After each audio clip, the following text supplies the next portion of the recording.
After 16 seasons in the NFL, Alex Smith announced his retirement from the game on Monday.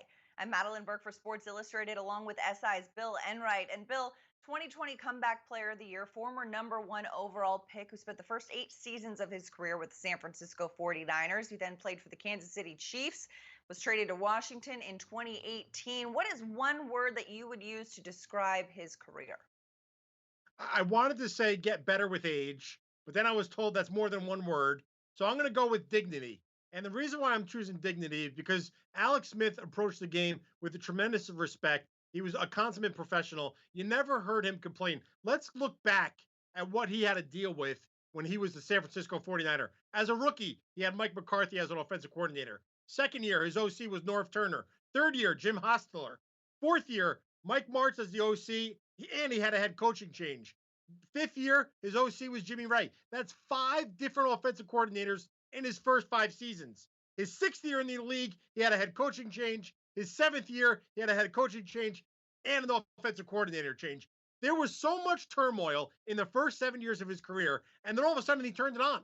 He went 13-3 in 2011. They lost to the Giants in the playoffs. In 2012, he had the San Francisco 49ers in a really great position. Then he ended up getting a concussion. Colin Kaepernick took over, never looked back, or gave the job away as the starter. So during that time with San Francisco, he had only 2 winning seasons and a whole lot of injuries and missed games. Then you go to what he did once he joined Andy Reid in Kansas City. He leads KC to 5 straight winning seasons. He missed just one game a season instead of like 8 or 9 when he was with in San Fran.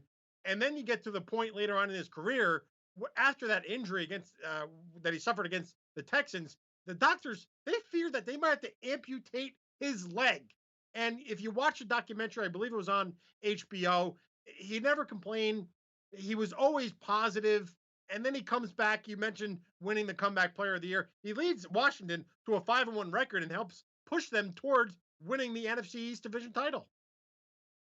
Yeah, absolutely. A very classy guy, and love to see that comeback story for him. I mean, suffering that injury on a routine play is not something anyone could have anticipated. The way he bounced back, not just to be able to play the game again, but play it at a high level, but also the class he carried himself with throughout his entire career. I mean, he was Wally pipped essentially in San Francisco when he suffered a concussion.